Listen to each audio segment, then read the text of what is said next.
others, now that the Roman ambitions have turned from their lands and trade is opening up. But that is not the only reason I am sending you on this journey. The infighting in the wake of the Council of Nicaea has at last died down to the extent that most of the followers of Christ accept the canon decreed there. Their faith now spreads across Europe from Byzantium and the Mediterranean provinces. The Bishop of Rome has assumed an unprecedented influence with the Christian monarchs. The Grand Master frowned. It is not even that their teachings are so much at odds with our own philosophies, but as they swell in power and influence, they are becoming increasingly intolerant, and their rapidly evolving doctrine leaves us no certainty how this may be accomplished.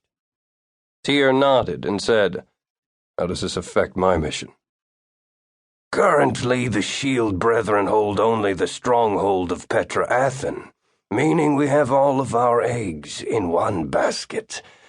There has been talk of establishing a second citadel since before I joined the Order, and I think the time has come to do so. Now, in particular, there is a need for a repository safely remote from this one, a place well beyond the reach of the spread of Christianity. Should the worst come to pass, we may need a retreat to fall back on.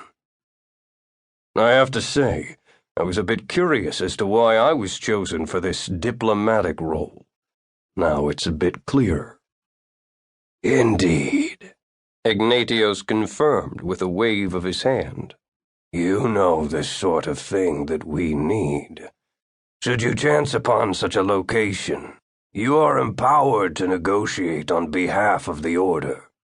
Find us a suitable place for a second home, and do whatever you reasonably can do to obtain it.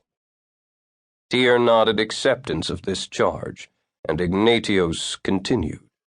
You will need to be especially cautious in your travels, Tyr. The lands you will pass through have never felt the hand of Rome, or the influence of any other civilized power.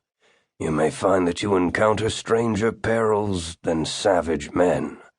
The folk of the North believe that fantastic beings prowl the fringes of their world, and that their gods walk among them as men.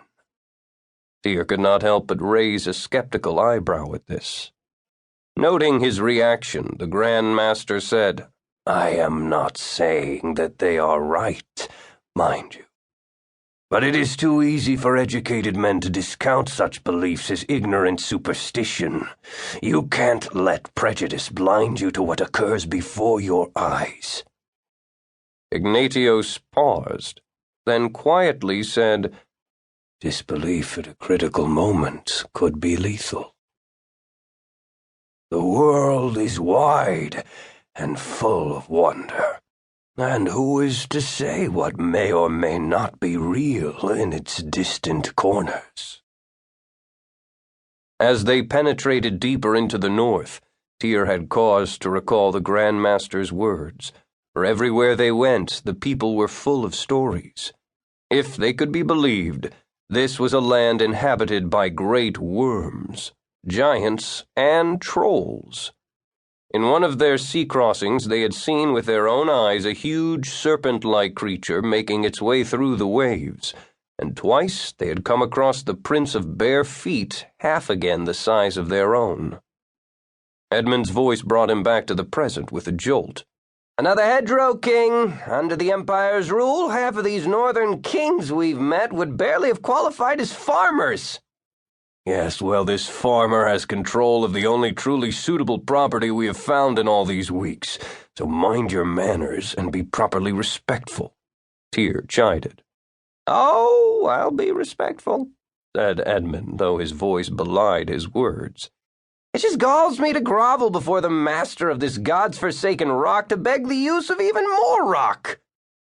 Who said anything about groveling?